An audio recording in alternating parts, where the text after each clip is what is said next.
Hello, I'm Jina Kim, the host of the GeoVista. President Trump has returned with an America First agenda, and right after taking office, he emphasized territorial expansion, announcing plans to purchase Greenland.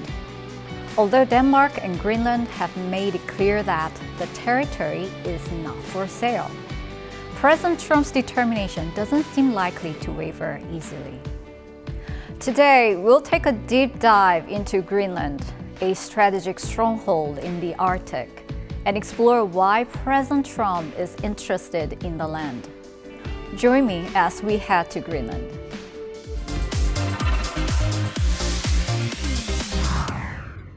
Greenland is necessary, not for us, it's necessary for international security. You have Russian boats all over the place, you have China boats all over the place, warships. President Trump, following his first term in office, is once again showing strong interest in purchasing Greenland. This vast icy island located between the North Atlantic and the Arctic Ocean has now become a focal point of international attention. Covering approximately 2.1 million square kilometers, Greenland is the world's largest island, about 10 times the size of the Korean peninsula. However, it has a population of only around 56,000 people. Greenland's harsh climates and expansive ice sheets leave limited space for human habitation. So, who lives in Greenland? Known to us commonly as Eskimos, the indigenous people are the Inuit.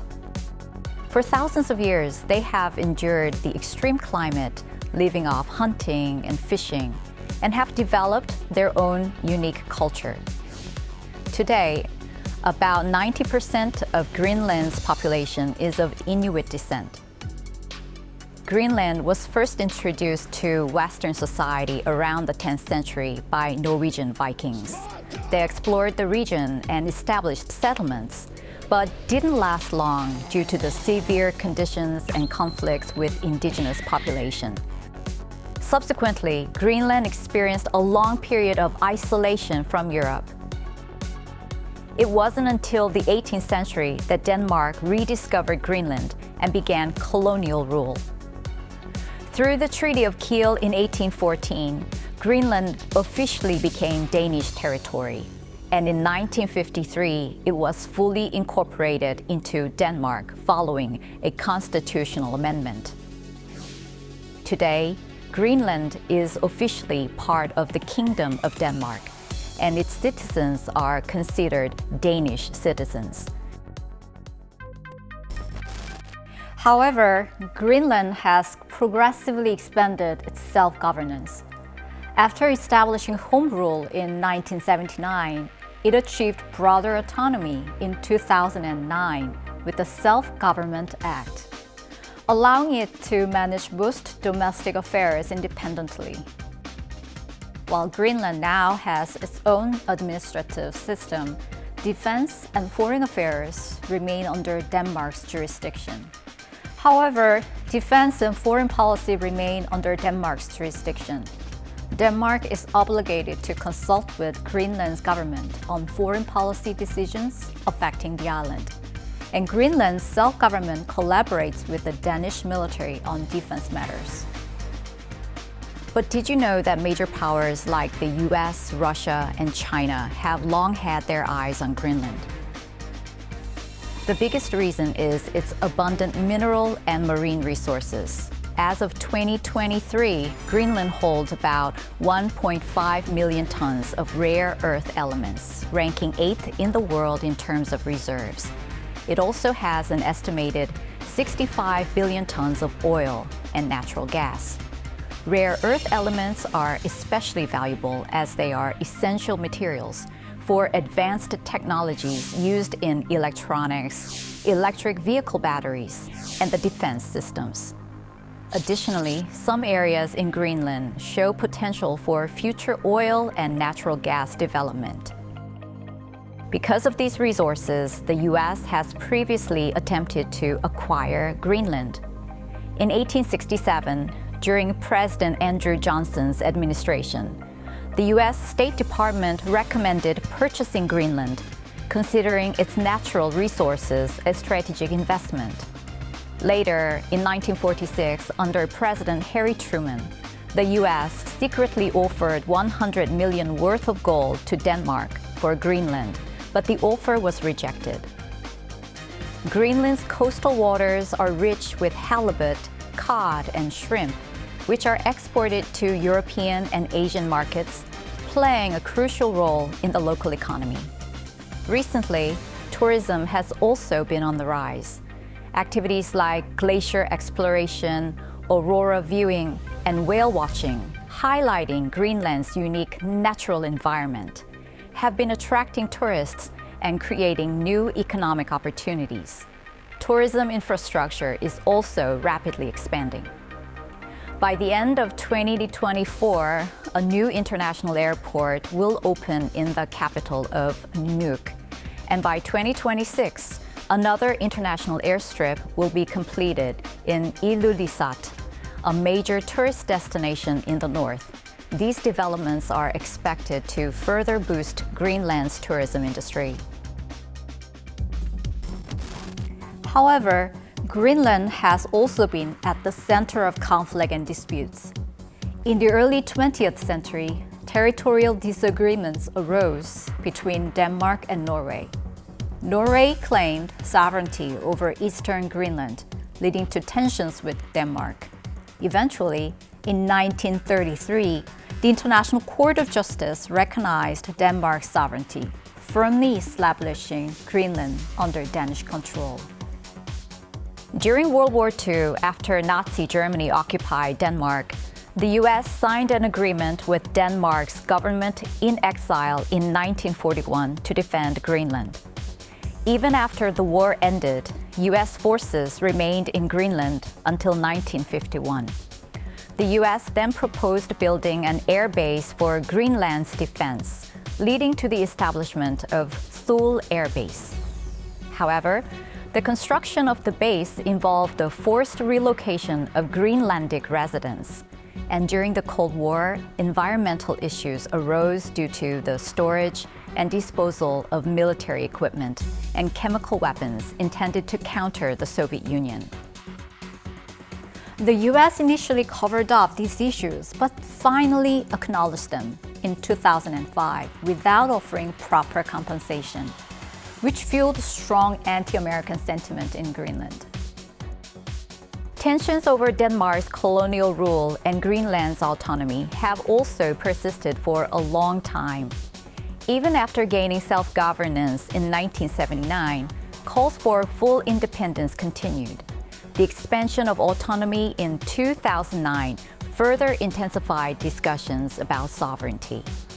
However, practical challenges such as economic self-sufficiency and gaining international recognition have prevented Greenland from achieving complete independence. Jeg synes, det er vigtigt at holde fast i, at det på den ene side er godt, at der er en stigende amerikansk interesse for, hvad der foregår, også i Nordatlanten, også i det arktiske område, fordi nogle af de spændinger, vi ser i andre dele af verden, ja, de begynder også at komme til det arktiske område. Så jeg som Denmark and Europe are on edge over President Trump's request to purchase Greenland. Why does President Trump want to buy Greenland? Is it simply a desire for territorial expansion, or is there a deeper strategy calculation behind it? Now it's time to uncover President Trump's true intentions.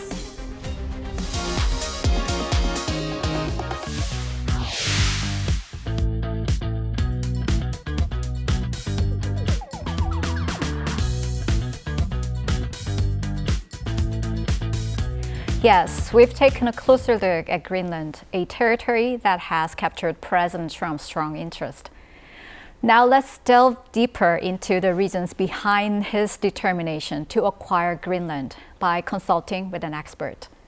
We're joined in the studio by Professor Moon Chung-sik from Jungang University, who specializes in international politics. Welcome, Professor. Thank you for the invitation. It's my pleasure to be here. Yes, President Trump seems to be very eager to acquire Greenland. He even sent his son Trump Jr. to visit there, right? President Trump mentioned the significance of acquiring Greenland based on national security. China and Russia are trying to expand their influence in the Arctic region.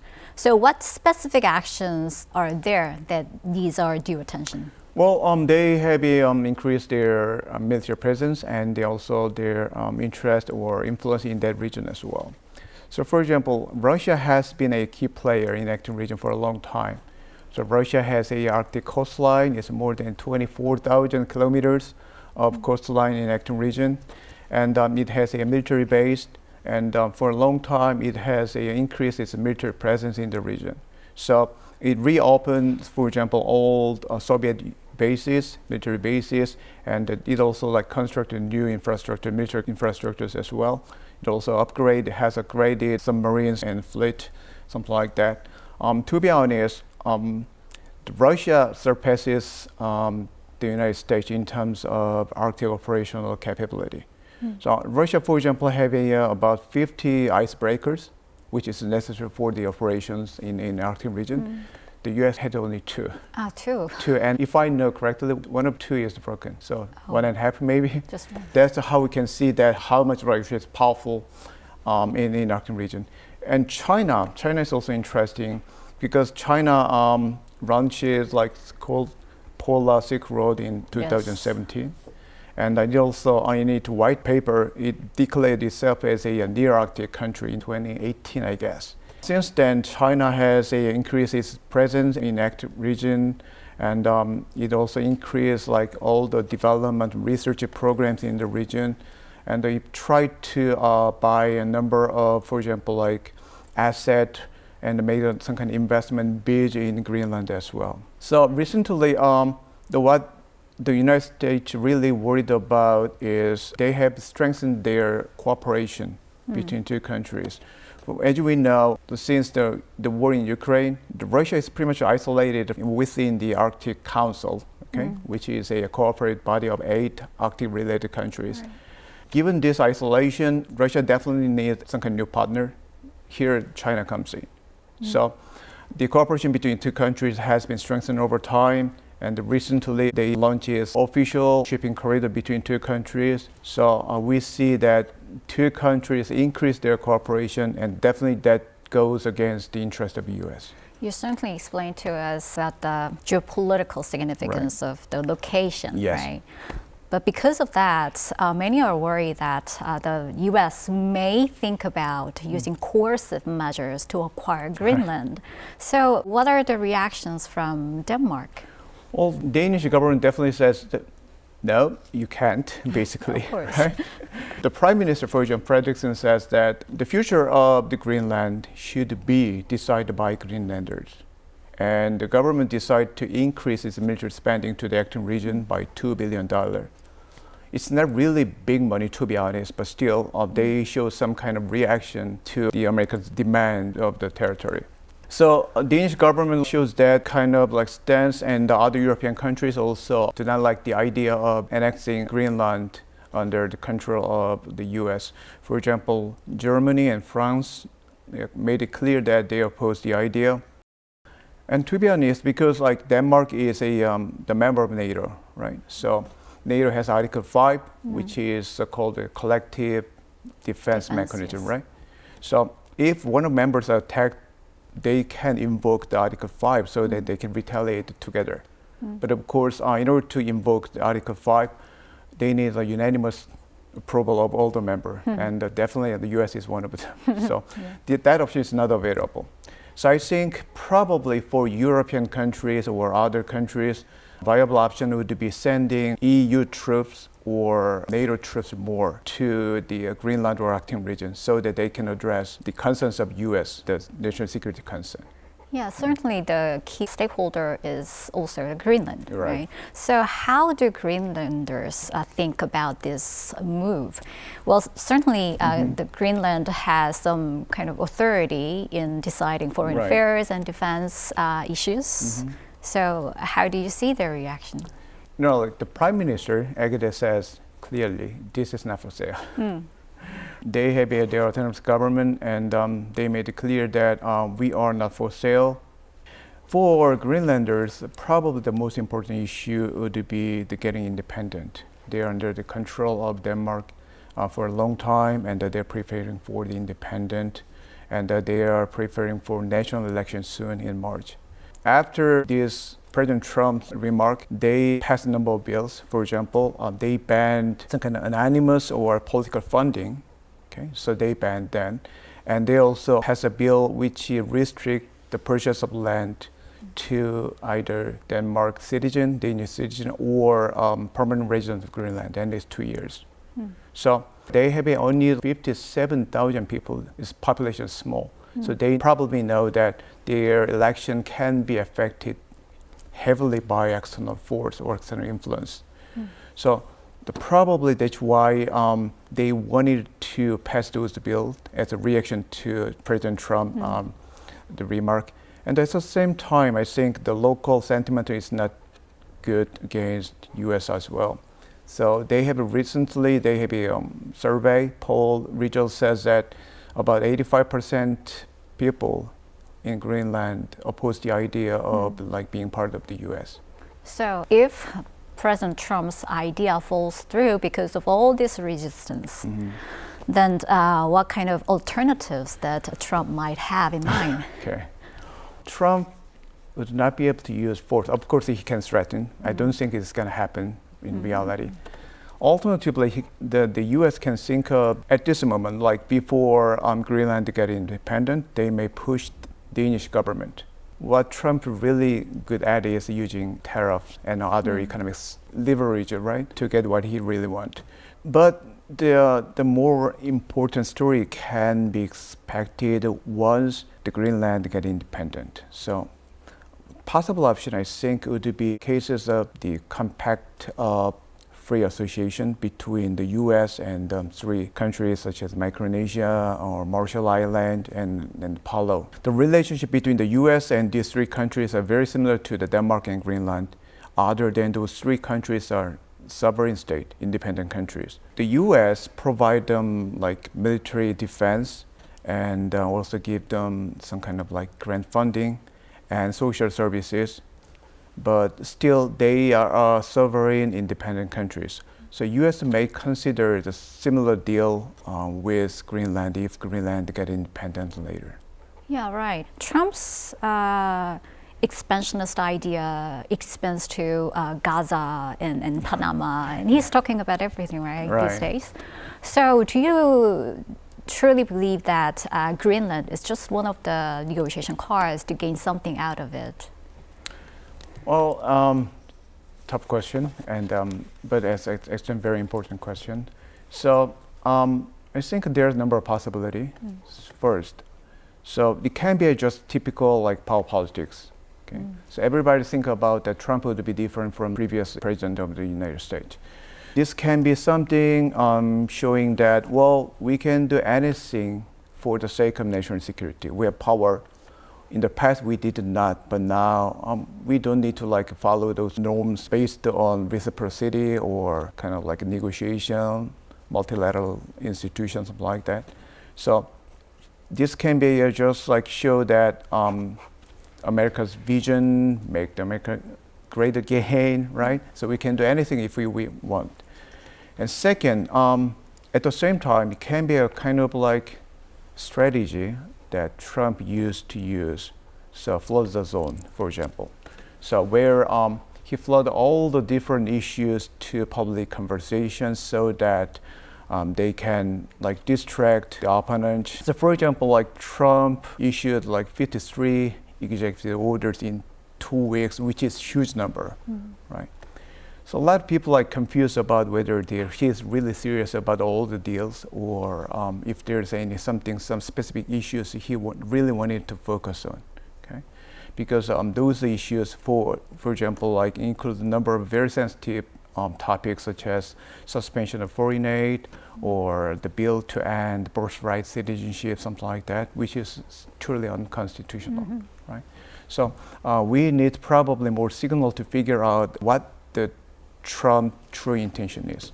Finally, I can think of some possibility that this is Trump's personal preferences.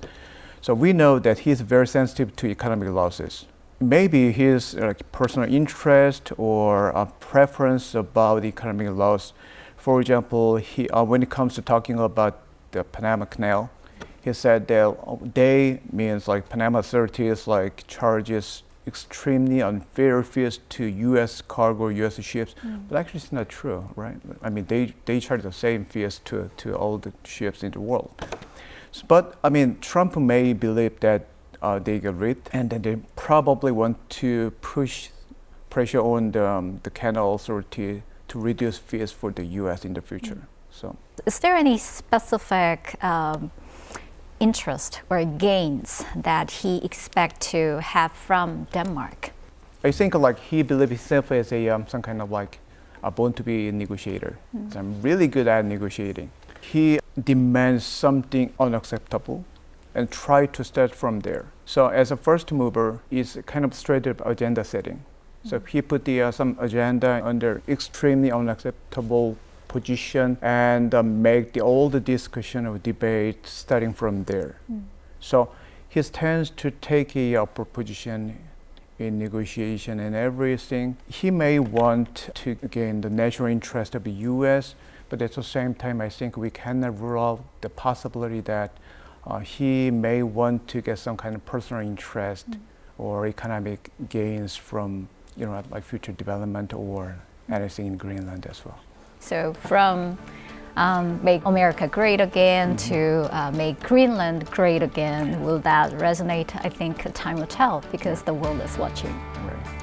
Okay, thank you very much for your comprehensive analysis. Very fascinating discussion. Thank you. Thanks for having me today. It was a great time.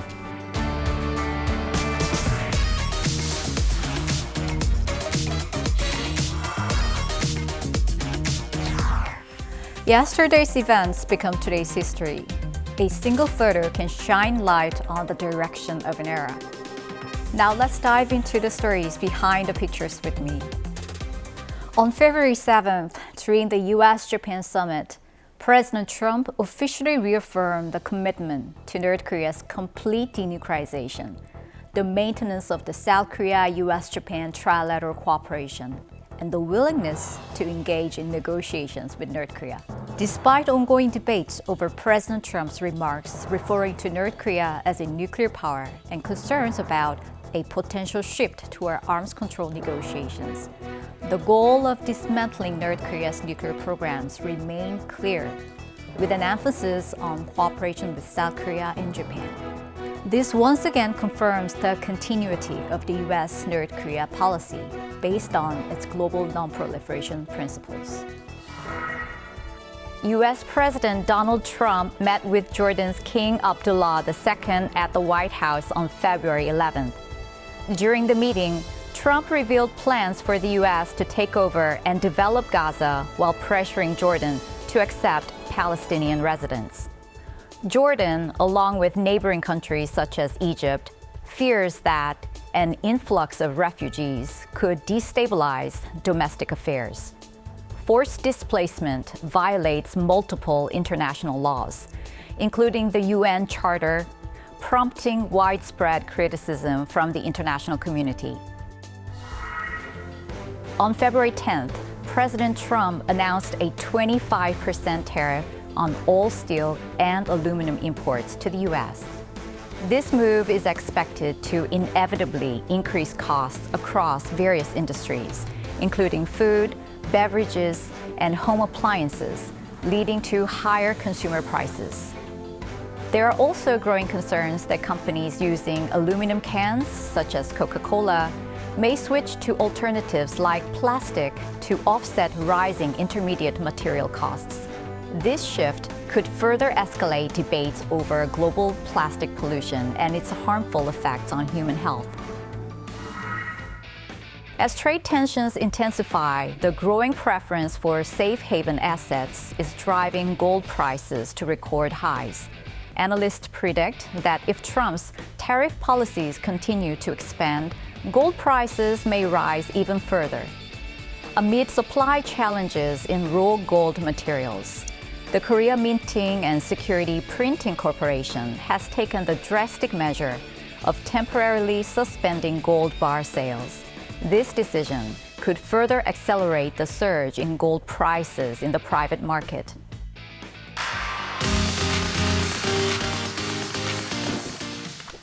Today, we've navigated through a series of developments, uncovering new insights and connections.